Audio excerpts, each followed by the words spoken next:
Welcome to என்னுடைய சமையல். நாம் இன்றைக்கு உருளைக்கிழங்கு வறுவல் செய்ய போகிறோம். இப்போ நான் இது உருளைக்கிழங்க நல்லா இந்த மாதிரி கட் பண்ணி வச்சுருக்கிறேன். கட் பண்ணிவிட்டு தண்ணியில் போடக்கூடாது. நீங்கள் சீவிட்டு கழுவிட்டு உடனே கட் பண்ணி வச்சுக்கிடணும். நான் பூண்டு வச்சுருக்கிறேன், கருவேப்பிலை, மற்ற மசாலைகள் நீங்கள் அப்புறம் பார்த்துக்கிடலாம். இப்போ இது குயிக்காக ரொம்ப டேஸ்ட்டாக இந்த வறுவல் எப்படி செய்யலான்னு பார்ப்போம். இப்போ இதுக்கு ரொம்ப எண்ணெய் வேண்டாம். ஒரு டேபிள் ஸ்பூன் அளவு இருந்தால் போதும், ரொம்பலாம் வேண்டாம். இப்போ எண்ணெய் சுட்டுட்டு கடுகு போட்டுக்கோங்க. தேவையான அளவு ஒரு 1/2 டீஸ்பூன் நான் பொடி கடுகு போடுவேன்.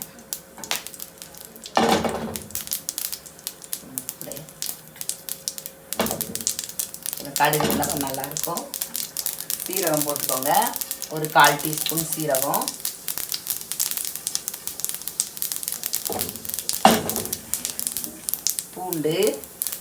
பூண்டு இப்படி நச்சு நான் போடுவேன். இப்படி போட்டால் டேஸ்ட்டாக இருக்கும். போட்டுக்கோங்க. நம்ம தீயை கொஞ்சம் ஹை ஃப்ளேமாக வச்சுக்கோங்க, அதிகமாக வச்சுக்கோங்க. இப்போது இது லைட்டாக வாசனை வரணும். வேணும் அப்படின்னா நீங்கள் நம்ம காய பவுடர் உங்களுக்கு வேணுன்னா போட்டுக்கோங்க, இல்லைன்னா அவசியம் இல்லை. லைட்டாக கேஸ் அப்படி நினைக்கிறவங்க போட்டுக்கிடலாம். இப்போது நான் வெங்காயம்லாம் போட போகிறதில்ல. இப்போ இந்த உருளைக்கிழங்க நம்ம அப்படி தீ அதிகமாக வச்சுக்கோங்க. வச்சுட்டு எண்ணெய் இதுக்கு அதிகமாக தேவைப்படாது, குறையா இருந்தாலே ஒரு டேபிள் ஸ்பூன் இருந்தாலே போதும். இது ஒரு 1/2 கிலோ உருளைக்கிழங்கு இருக்கும், 1/2 கிலோ அல்லது 400 கிராம் இருக்கும், அவ்வளோதான். இப்போ இது ஹை ஃப்ளேமில் நல்லா பெரட்டி விட்டுக்குவோம். இப்போ இந்த ஸ்டேஜில் நம்ம உப்பு போட்டுக்கிடுவோம். உப்பு உங்களுக்கு தேவையான அளவு உப்பு போட்டுக்கோங்க. கருவேப்பிலை நல்லா ஹை ஃப்ளேமில் நீங்கள் நல்லா ஓப்பனாக வச்சே நீங்கள் மூடியும் வைக்கலாம்.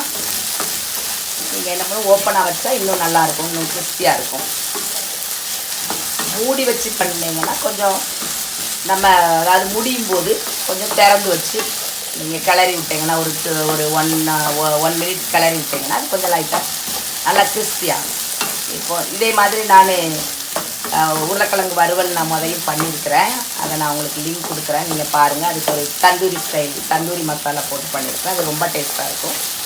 நீல வாக்கில் கட் பண்ணியிருப்பேன், அதையும் நான் லிங்க் கொடுக்குறேன், பாருங்கள். இப்போ இது நல்லா வேகட்டும். இப்போ இந்த ஸ்டேஜில் நீங்கள் என்ன பண்ணணும், தீயை கொஞ்சம் குறைச்சி வச்சிடணும், மீடியம் கொண்டாந்துடணும்.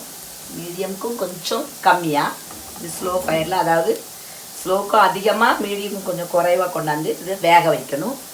மூடாமல் வேக வைங்க, மூடி வேக வச்சாலும் பரவாயில்ல. இப்போ இந்த மாதிரி ஒவ்வொரு சைடாக ரோஸ்ட் ஆகும். இது எல்லா சைடும் 4 சைடும் 5 சைடும் ரோஸ்ட் ஆகணுங்கிற அவசியம் இல்லை. ஒரு 2-3 சைடு கொஞ்சம் ரோஸ்ட் ஆனால் கூட நம்மளுக்கு போதும். இது இன்னும் கொஞ்சம் ரோஸ்ட் ஆகணும்.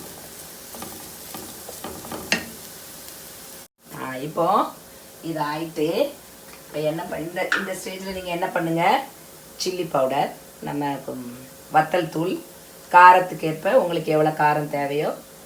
என்னோடது அவ்வளோ காரம் கிடையாது, நீங்கள் காரத்தை போட்டுக்கோங்க. மஞ்சள் தூள் வேணும் அப்படிங்கன்னா, நான் மஞ்சள் தூள் நான் போட மாட்டேன் இதுக்கு. உங்களுக்கு வேணும் அப்படின்னா கலந்துக்கோங்க.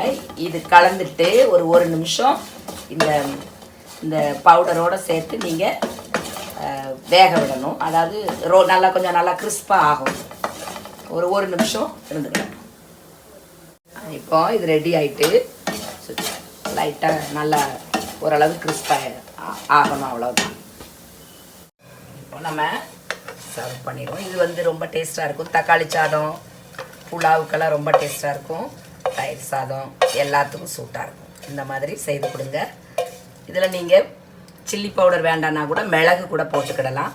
கொத்தமல்லி தழை அவசியம் கிடையாது, உங்களுக்கு தேவை அப்படின்னா அது போட்டு அதுக்கப்புறம் நீங்கள் அதை ஒரு நிமிஷம் நீங்கள் அதை ரோஸ்ட் பண்ணணும். அப்போ அது நல்ல ஒரு ஃப்ளேவர் கொடுக்கும்.